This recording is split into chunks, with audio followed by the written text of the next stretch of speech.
Birdenbire hayatımın tümü oldu. Gecelerime gün gibi doğdu. Gidersen bir gün bir üzülür çok. Hayatımın tümü oldu. Assalamualaikum warahmatullahi wabarakatuh. Saya Yudi Pramuko, tukang donat dari Parung, YouTuber tertua di semesta. Saya mau klarifikasi dulu ya, khususnya ke Pak Haji Haryanto keluarga di Grobogan, Jawa Tengah, Pak. Saya bukan ustadz, Pak. Jadi saya sebenarnya tukang donat dan kemudian jualan mie ayam, dan sekarang mau jualan warung kecil-kecilan, ojo lali masakan Padang, disingkat ojo lali Madang, serba 10.000, nasinya 2.000, ikannya ayam bakarnya 8.000 gitu.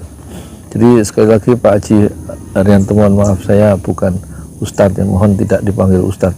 Untuk Pak keluarga Haryanto, Pak Haji Haryanto juga mohon tidak dipanggil ustadz oleh seluruh penonton Santri Ojo Lali di 5 benua. Sekarang ada 7 ya.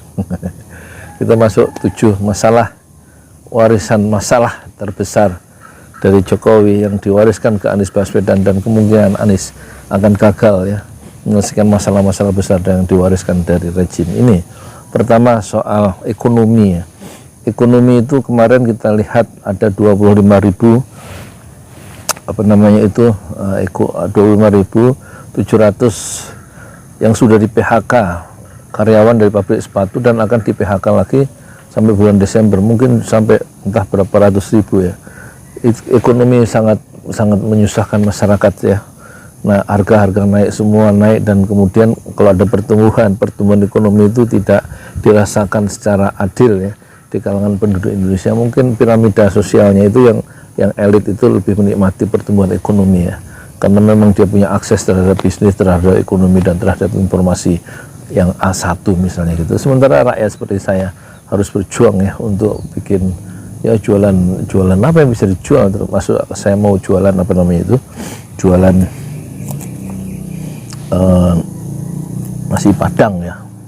Dan sudah 6 video saya belajar nasi Padang, dan saya sudah buat semua cara bikin resep-resep nasi Padang, termasuk sambal hijaunya, termasuk yang lain-lainnya. Itu silakan dibuka videonya di Pesantren Ojo Lali. Yang kedua, masalah besar, warisan besar dari Pak Jokowi adalah hutang ya, di samping ekonomi ya. Ekonomi itu kita mungkin berapa sih pendapatan kapitanya, $4.000 ya per orang ya, sementara Singapura itu $70.000. Sebenarnya Qatar yang sekarang sedang melaksanakan Piala Dunia itu sekitar $145.000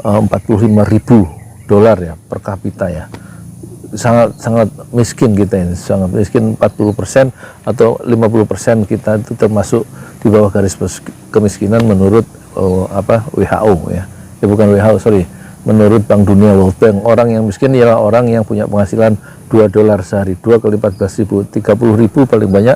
Kalau kita dapat 30.000 itu termasuk orang miskin, dan menurut World Bank itu ada 49%, separuhnya kita orang miskin ya. Kalau penduduk kita 273 atau 190 yang usia produktif misalnya, kan dari 15 sampai 65 kan usia produktif. Menurut data semester kedua tahun 2021, usia produktif itu sekitar 70% dari total populasi penduduk Indonesia yang 273 juta. Jadi orang yang produktif yang umur 15 sampai berapa? Sampai umur 64 tahun itu jumlahnya 191 juta.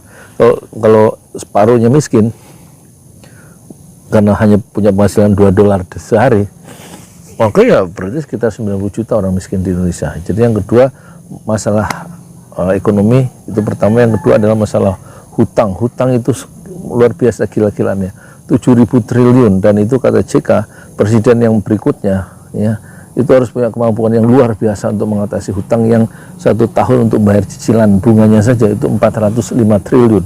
405 triliun. Kalau ditambah hutang swasta, sekira hutang Indonesia itu sekitar 12.000 triliun ya.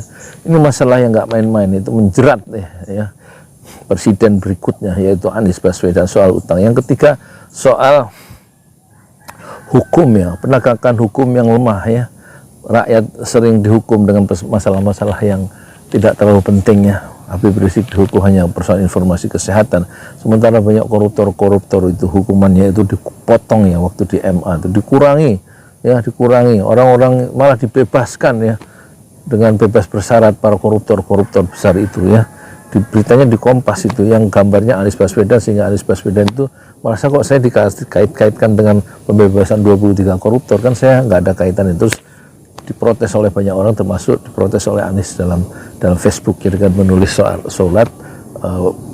keprihatinan terhadap Kompas waktu itu. Jadi soal hukum, penegakan hukum yang lembek gitu ya, apalagi KPK sebagai lembaga institusi sekarang di bawah eksekutif, di bawah istana, itu betul-betul sudah dilemahkan, memiliki satu keputusan atau boleh sekarang mengeluarkan SP3 ya, penghentian penyidikan perkara, yang dulu tidak boleh setelah ditandatangani surat undang-undang KPK, revisi KPK yang dipandang lemah oleh kaum society. Sekarang KPK di bawah Firly Bahuri itu justru ya membuat korupsi itu bisa lebih leluasa karena hukumannya tidak terlalu berat lagi. Dan yang ketiga, kemudian setelah hukum lemah ya, hutang banyak, itu ada lagi masalah yang keempat, yaitu hati. Pemimpin-pemimpin kita itu seolah-olah tidak berpihak hatinya kepada du'afa. Padahal Rasulullah mengatakan la tunsurunna bi du'afaikum. Kamu akan dimenangkan oleh Allah, kamu akan dijayakan kalau kamu itu berpihak ya kepada orang-orang yang du'afa di antara kamu.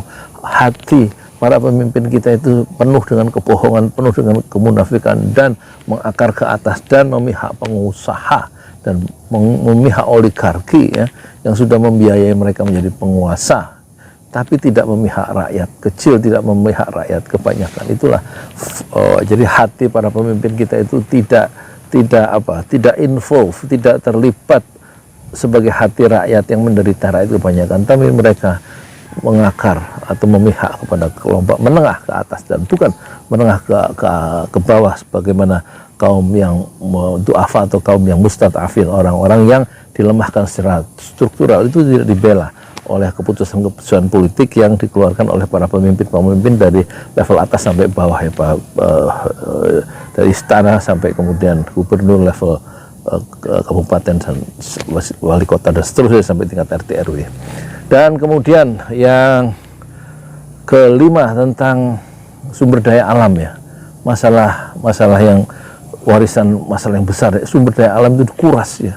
Menurut Faisal Basri itu kita melarang istilahnya melarang biji nikel untuk diekspor, tapi kemudian dijual ke Cina, istilahnya sih, dijual ke Cina, harga di Cina itu $84 begitu, tapi kita menjualnya dengan ke Cina $34.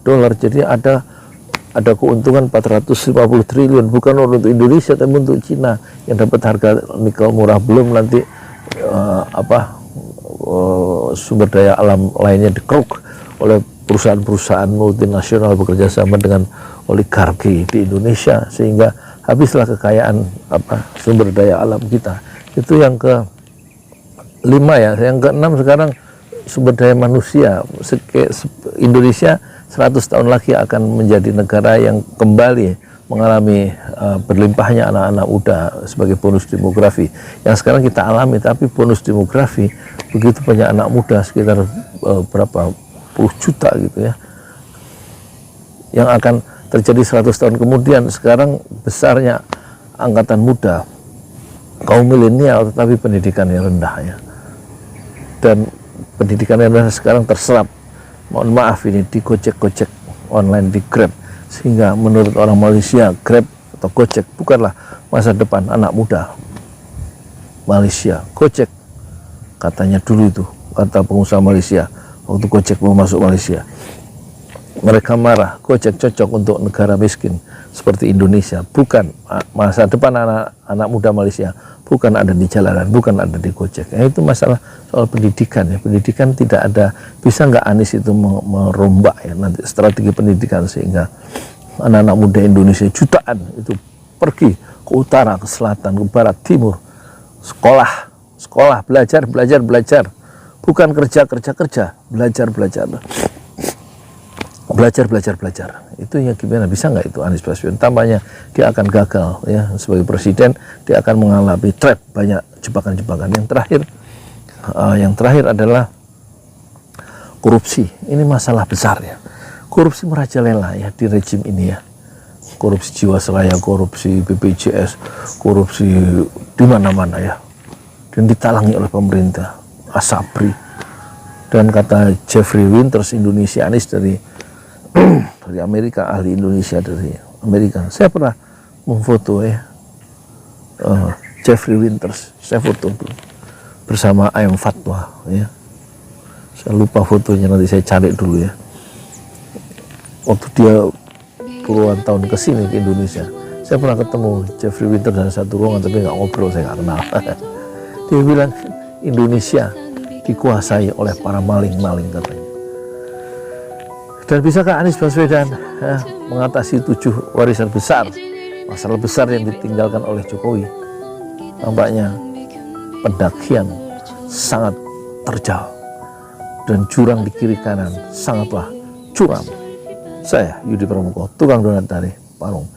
Coba tertuah di semesta fasbir sabran jamilah, bersabarlah dengan kesabaran yang indah. Assalamualaikum warahmatullahi wabarakatuh. Birdenbire hayatımın tümü oldu. Gecelerime gün gibi doğdu. Gidersen bir gün bir üzülür çok. Hayatımın tümü oldu. Gecelerime gün gibi doğdun. Gidersen bir gün bir kırılır çok. Adı lazım değil, baş harfi ben. Birdenbire hayatımın tümü oldu. Gecelerime gün gibi doğdu. Gidersen bir gün bir üzülür çok. Hayatımın tümü oldu. Gecelerime gün gibi doğdun. Gidersen bir gün bir kırılır çok. Adı lazım değil.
Out of your mouth you wish you were someone else. I'm